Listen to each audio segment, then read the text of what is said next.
All right, everybody, we're going to kick off tonight's show with a recruiting update. There's a lot of stuff going on in the world of recruiting. Obviously, it's about to be official visit weekend. Clemson's got their big official visit weekend coming up soon. It's going to be a huge weekend in solidifying this 2026 class. Everybody knows how successful this class has been to this point. But Clemson still got a lot of work to do. There's still a lot of time between now and that early December signing period.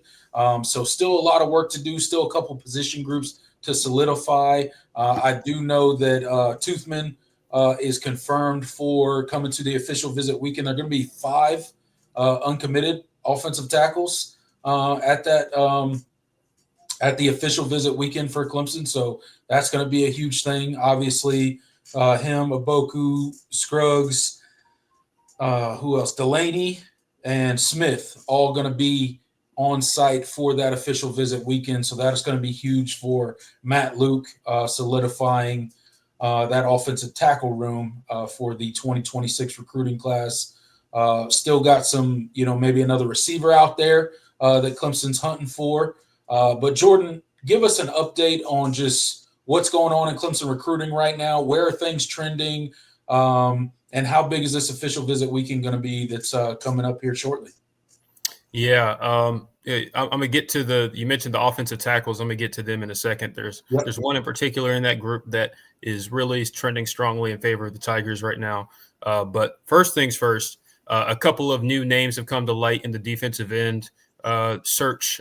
We've been talking about kind of why the defensive end recruiting has seemed to be, playing out really slow. I mean, you have a couple of guys that have gone elsewhere. You still have one big name that you still are in the hunt for, and Dre Quinn.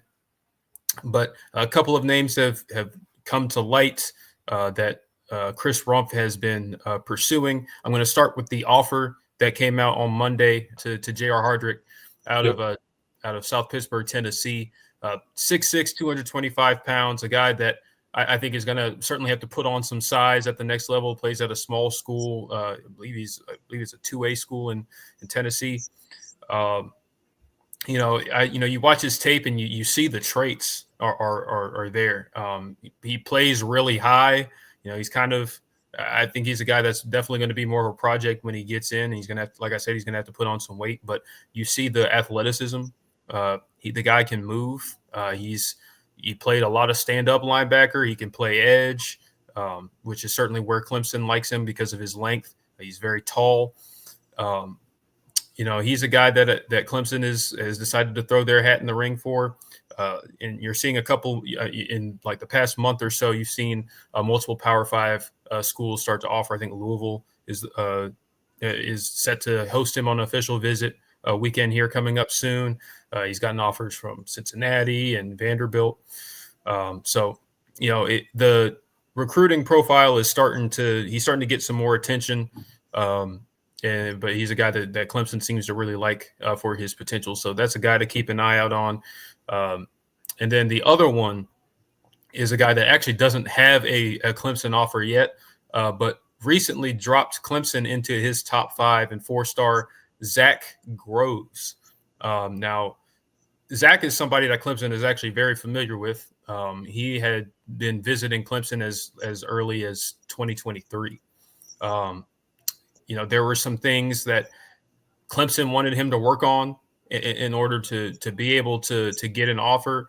And now it seems like that courtship is starting to pick itself back up. And, I think that, it says a lot that, despite not having an offer, he puts Clemson into his top 5. Right? I think that is pretty significant. So, Zach Groves is a guy that I'm keeping an eye on. Clemson is going to want to try to get him. I feel pretty confident is going to try to want to get him in for that May 31st official visit weekend. But, again, that is still kind of, that those things are still being put in the works. I know he has official visits scheduled to a few other programs, but none on that weekend. So we will see how that plays out. So that's kind of my defensive end recruiting update. keep an eye out on those guys. I think Clemson will try to zero in on those two. As the Dre Quinn decision approaches as well. So we'll see how that goes. And then another thing, Polo Anderson, he made a announcement in safety from a 4-star safety from Dorman High School. He made his announcement. He's going to announce his decision on May 16th, as planned, next Friday, his birthday.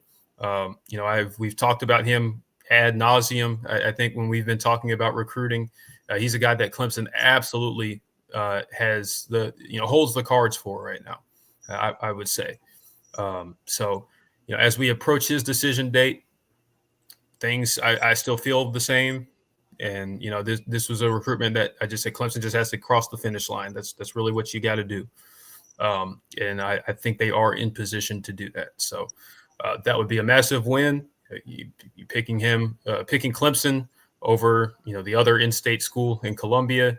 I think that would be a nice recruiting win, and where a recruitment where Clemson needs to win. I mean, Dorman has been a Clemson pipeline for ages, and so with the run that South Carolina has had in the last couple of years at recruiting in state, I think Clemson is trying to kind of reassert some dominance there. Not necessarily dominance.